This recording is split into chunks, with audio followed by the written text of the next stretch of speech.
Bonjour et bienvenue dans le Fil d'actu, l'émission qui donne du sens à l'information.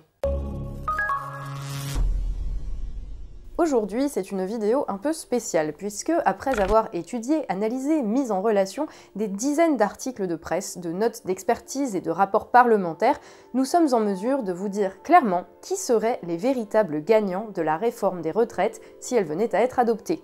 Depuis quelques semaines, les opposants au projet du gouvernement nous expliquent que tout le monde va y perdre si le projet passe. Et nous-mêmes, jusqu'ici, nous n'avions pas réussi à trouver pour qui cela pourrait être bénéfique. Mais aujourd'hui, on pense avoir trouvé. Alors contrairement à ce qu'a pu dire Édouard Philippe, ce ne sont pas les femmes, ce ne sont pas non plus les enseignants, et ce ne sont pas les personnes ayant eu des carrières hachées. Non, ce ne sont même pas les professions qui au final garderont certains avantages catégoriels comme les militaires ou les policiers. Les grands gagnants de la réforme des retraites, ce sont les financiers, les courtiers en assurance et les conseillers en investissement. Et ici, on vous explique comment, pourquoi, mais aussi en quoi on aurait tort de ne pas s'en inquiéter plus que cela. Christophe Barbier, n'y a-t-il que des perdants dans la future réforme des retraites? Non, il peut y avoir, il doit y avoir des gagnants. En France, 5 mois après l'élection présidentielle de 2017, une rencontre mémorable a lieu à l'Élysée. Emmanuel Macron invite des investisseurs, au premier rang desquels figure Larry Fink, le PDG de BlackRock. Pourquoi en sait-on aussi peu sur le plus grand des géants de la finance mondiale? Personne ne voulait me parler autrement que sous couvert d'anonymat.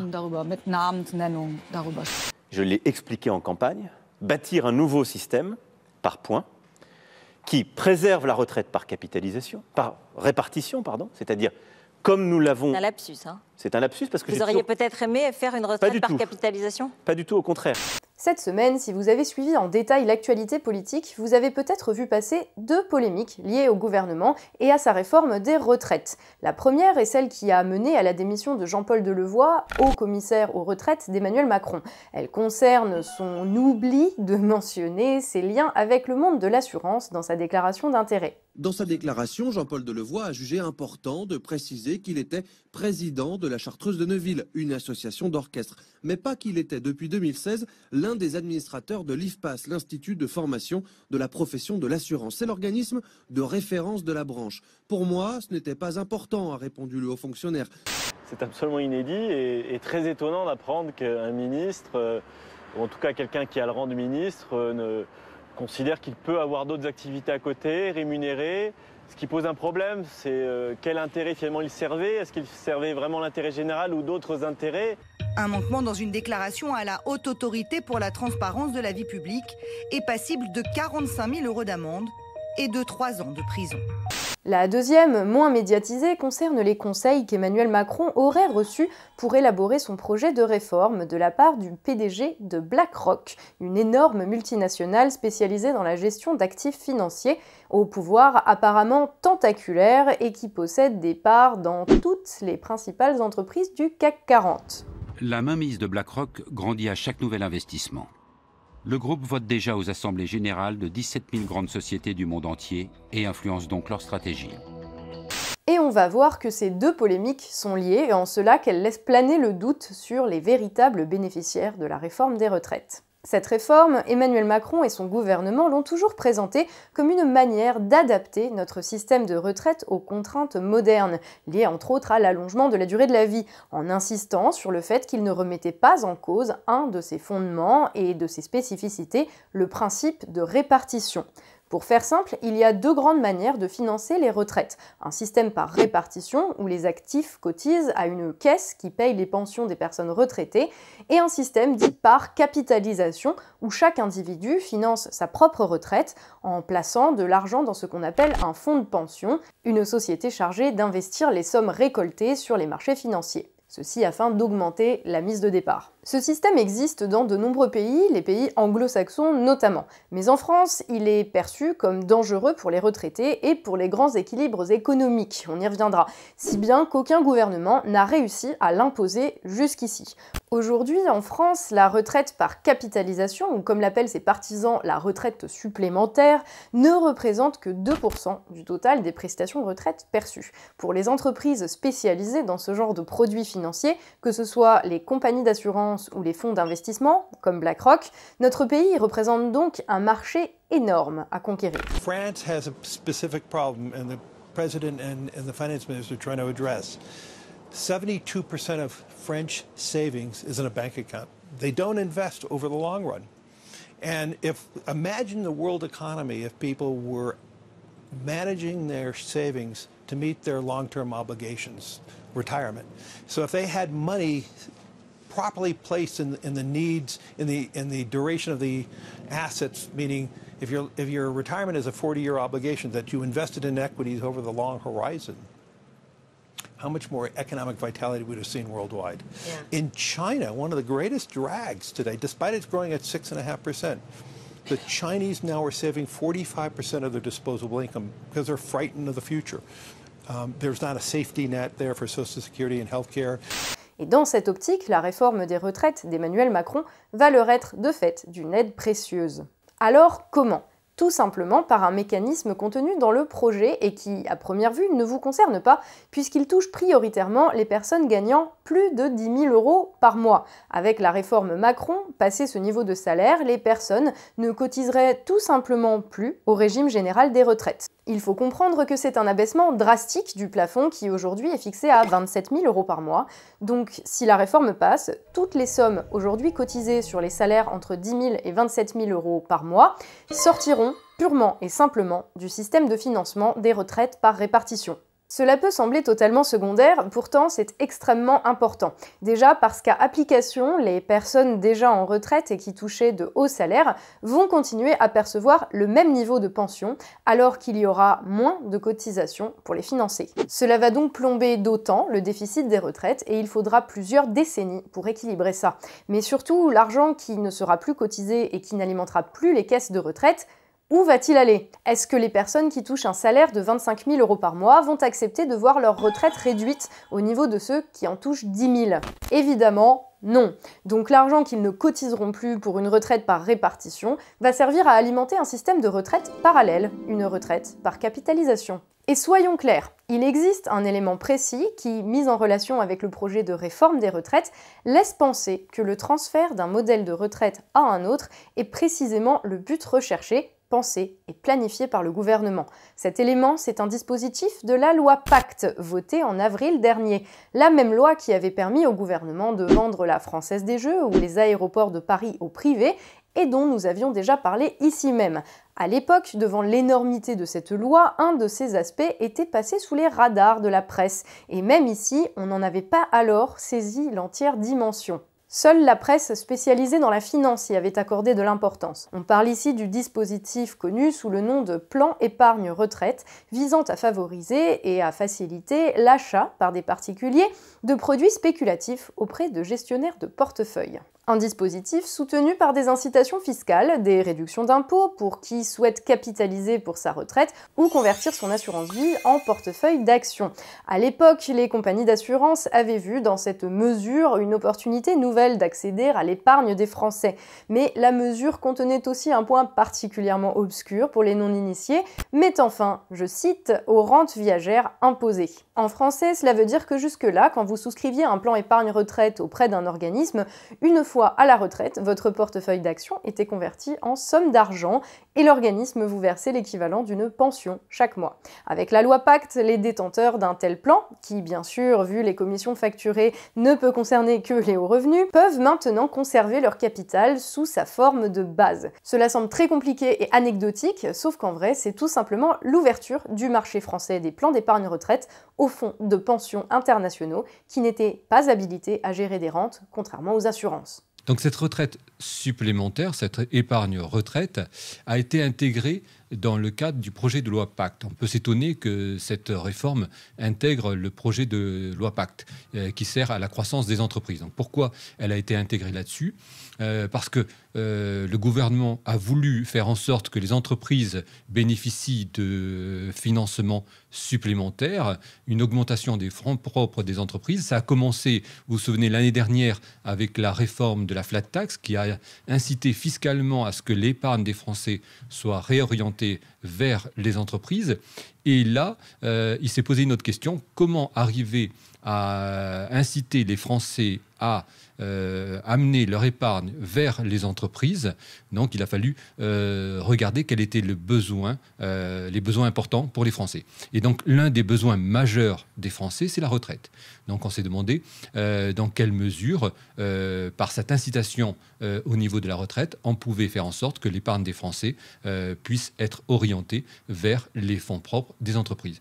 Donc, en résumé, ce dispositif, c'était la première pierre pour confier l'épargne des Français aux fonds de pension.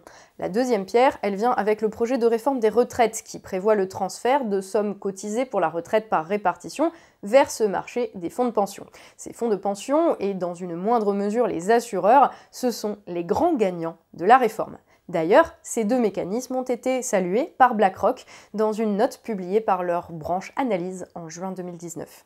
Alors, BlackRock, c'est quoi? C'est tout simplement le big boss de la gestion d'actifs financiers au niveau mondial. On le retrouve comme actionnaire, souvent principal, d'entreprises comme Vinci, Total, la Société Générale, et globalement de près d'un tiers des entreprises françaises cotées en bourse. Et il gère environ 7 000 milliards de dollars d'actifs financiers. Une somme impossible à concevoir pour un cerveau humain, mais en gros, c'est près de 2,5 fois le total de la richesse produite en France l'année dernière. Et nous avons de grandes ambitions pour la France dans l'avenir. Vous allez investir davantage, vous allez grossir en France, effectivement, dans les mois qui viennent? Oui, nous croissons en France et nous allons investir davantage en France. C'est une firme qui, à la base, commercialisait des outils de gestion des risques financiers qui s'est développée suite à la crise de 2008 parce que les institutions financières et politiques internationales l'ont chargée de faire l'audit de toutes les principales banques en même temps qu'elle investissait dans ces mêmes banques, malgré les évidents conflits d'intérêts soulevés. Et surtout, c'est une firme qui pratique un lobbying intense auprès des gouvernements du monde entier, qui compte dans ses rangs un ancien ministre de l'économie britannique ou un ancien directeur de la Banque centrale suisse. Macron incarne une forme d'optimisme qui surprend beaucoup. On ne s'attendait pas vraiment à ça, si on avait parlé il y a 1 an, il y a 2 ans. Comment vous analysez ça? Il est tout à fait conscient que la France a besoin des réformes. Il faut noter que le PDG de BlackRock, Larry Fink, a été le premier dirigeant financier à être reçu à l'Élysée après l'élection d'Emmanuel Macron, lequel l'a rencontré plusieurs fois depuis et entretient avec lui des échanges réguliers. Le président français souhaite attirer les grands gestionnaires de fonds du monde dans l'Hexagone. Voilà pourquoi il avait déjà rencontré Larry Fink à plusieurs reprises, peu après sa prise de fonction.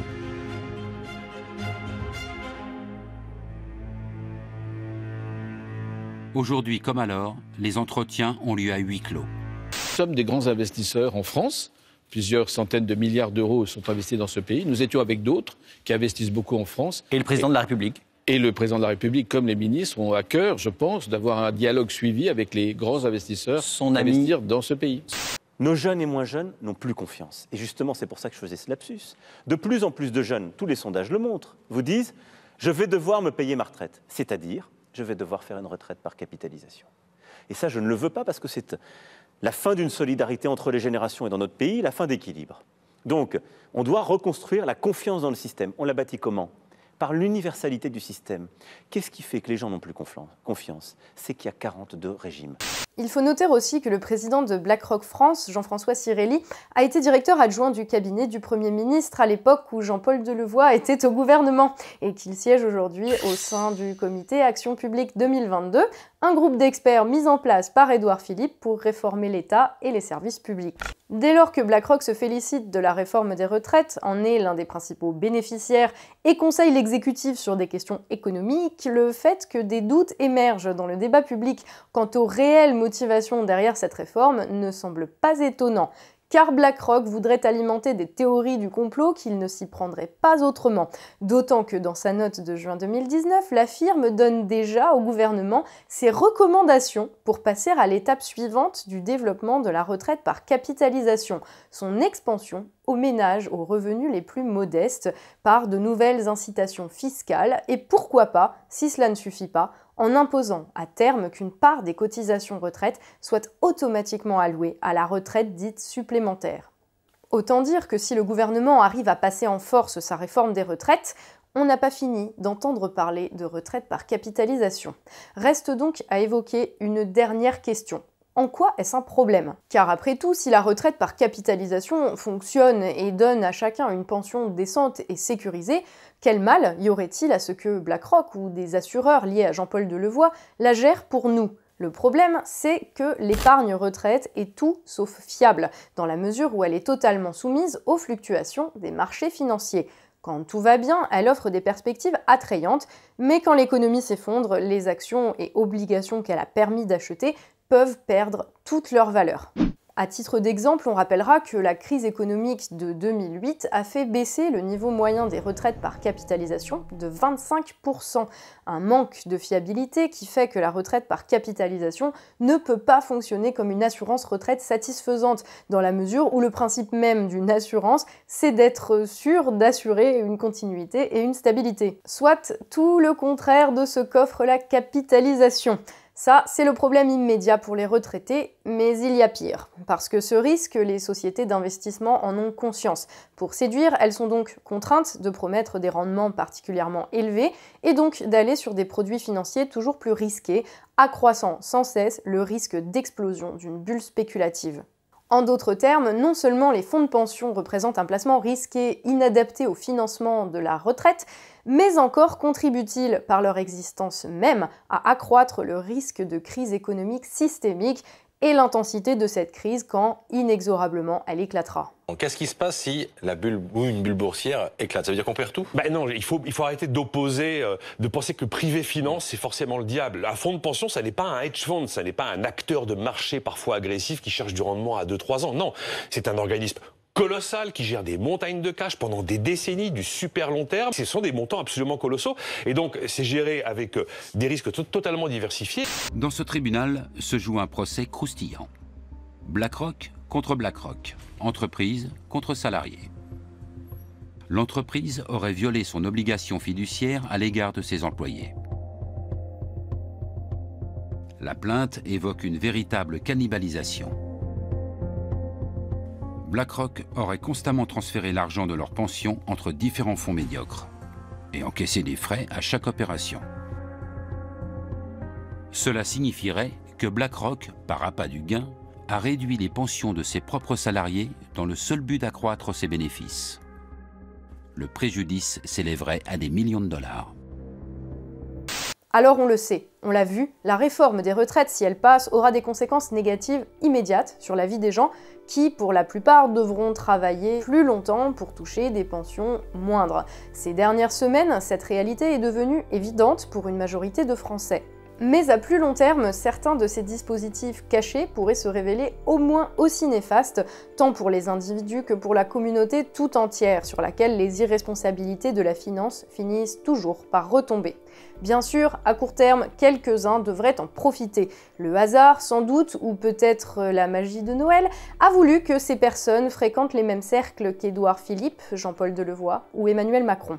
En tout cas, nous préférerons ici en rester sur cette hypothèse, la plus vraisemblable à nos yeux, plutôt que d'envisager au sommet de l'État des connivences et des manœuvres qui relèveraient de la haute trahison. Le fil d'actu, c'est tout pour aujourd'hui. On espère que cet épisode un peu spécial, qui aura demandé un travail particulier, vous aura intéressé et vous aura appris plein de choses. N'hésitez pas à le partager autour de vous, à le montrer à votre entourage pour que tout le monde prenne conscience des intérêts qui se cachent derrière la réforme des retraites et dont malheureusement on n'entend pas beaucoup parler sur les chaînes d'infos en continu. De notre côté, on va prendre quelques jours de repos, on reviendra début janvier. Je vous souhaite donc au nom de toute l'équipe d'excellentes fêtes de fin d'année. Si vous voulez nous faire un joli cadeau de Noël, on vous invite à faire un don mensuel sur notre page Tipeee. Blague à part, c'est ce qui permet à l'équipe de faire ce travail à temps plein et de vous offrir chaque semaine une information indépendante et, on l'espère, de qualité. C'est aussi ce qui nous permet de travailler à de nouveaux formats. Avec le mouvement social, on a pris un petit peu de retard là-dessus parce que ça a été compliqué de se voir tous, mais on pense être en mesure de présenter un nouveau programme dès la rentrée. On remercie très chaleureusement tous les tipeurs qui nous permettent de développer nos émissions. Si vous voulez rejoindre l'aventure, le lien vers la page Tipeee est en description de cette vidéo. Pour soutenir la chaîne, pensez aussi à laisser un commentaire et un pouce bleu, ça fait plaisir et ça améliore le référencement et ça permet donc à de nouvelles personnes de découvrir notre travail. Si ce n'est pas déjà fait, abonnez-vous, cliquez sur la petite cloche pour ne rater aucune vidéo. On se retrouve à la rentrée pour un nouveau fil d'actu, l'émission qui donne du sens à l'information. Salut, bonne fête à tous et à l'année prochaine.